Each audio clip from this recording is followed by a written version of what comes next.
তাতে পাওনাদারেরও চিনবে না, আমার পরিশ্রম হলো না। ভাই আল্লাহর রাস্তায় কিছু দিয়ে দেন ভাই, আমি অসহায় গরিব মানুষ ভাই। যাই হোক ভালোই হচ্ছে, এইরকম করিয়ে মিলে তেমনি ব্যবসা করিয়ে খালি পাওনাদারের হয়ে কাছ থেকে বাঁচলি হয়।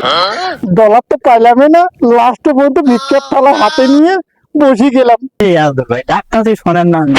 আরে ভাই আমি তো জানি যে তুমি আমার টাকার জন্য ডাকতেছো, এই তোমার দুটো টাকার জন্য কি আমি আমার সময়গুলো নষ্ট করি? খালি কোন মোবাইলের টেমল কয় ভাই তুমি দেখে কোন তো 26 তারিখে দেখে তোমার তোমার যে কয় টাকা পাবো ইনশাআল্লাহ চেক দিয়ে দেবো। যাও আপনি তারিখ দিবেন তো? 26 তারিখ 20 না টাকা। কিরে ভাই টাকা দেন নাকি? এটা কেমন কথা? সেই যে আমার মোবাইলে হাজার হাজার ডলার জমে আছে, ঠিক আছে 26 তারিখে কয় টাকা পানি চেক দিয়ে দেবো। চেক 26 তারিখে পার হয়ে গেল, আব্দুল ভাইয়ের কাছে টাকা পাই সেদিন তো খুব এক বড় বড় কথা 26 তারিখে দিয়ে মনে তো খুঁজে পাইতেছি না যে 26 তারিখ পার হয়ে গেল। মন মেজাজ সেই লেভেলের যে গরম হইতেছে। সেদিন আমার ডলারের গরম দেখাইছে না, আজকে খালি পাই আগে পাইলে কাপড় চোপড় খুলে ডলার করাই দিব আজকে। আজাদুল ভাই আমার কইলো যে 26 তারিখে টাকা দিব, মোবাইলে বলে টিকটক করবো, টিয়া পাইবো 26 তারিখে, নেটে এত দিল না, দিয়ে তো আর আপনি কি একা একা কথা কইতে কইতে আসতেছেন, আবার টেনশন করতেছেন, কি সমস্যা? আরে ভাই আজাদুল ভাই আমার কাছে টাকা নিছে, এখন কি করন যায়, ও কই আছে, মানে দুইজনে মিলে খুঁজে ভাই করি, আর খালি পাইলে হয় একটা দুজনে মিলে খুঁজি তাইলে মনে হয় ভালো চলে। চলেন। হায় হায়, এটা কোনো কথা হলো? আমি যতগুলো পাওনাদারকে ডেট দিছি 26 তারিখ আছে, 26 তারিখ পার হয়ে গেল, এখন পর্যন্ত আমার ডলার ঢুকলো না।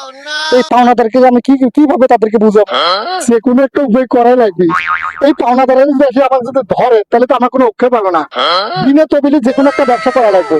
যাই হোক বিনা তবিলির ব্যবসা না, যাক এখন মুখকে ডাইকে দেই, তাতে পাওনাদারেরও চিনবে না, আমার পরিশ্রম হলো না। ভাই ভাই আল্লাহর রাস্তায় কিছু দিয়ে দেন ভাই, আমি অসহায় গরিব মানুষ ভাই। যাই হোক ভালোই হলো, বিনা তবিলি ব্যবসা। ভাই আল্লাহর রাস্তায় কিছু দেন ভাই, আমি অসহায় মানুষ ভাই। ভাই ভাই 2 দিন থেকে না খাওয়া আছি ভাই। যাই হোক ভালোই হলো, এইরকম করিয়ে মিলে তেমনি ব্যবসা করিয়ে খালি পাওনাদারের হয়ে কাছ থেকে বাঁচলি হয়। ডলার তো পাইলামই না, লাস্টে পর্যন্ত ভিক্ষার থালা হাতে নিয়ে বসে গেলাম। ডলার থেকে এটাই ভালো, ওটা তো মাঝে মাঝে কষ্ট করা লাগে, এটা বসে থাকলেই খালি টেকা টেকা।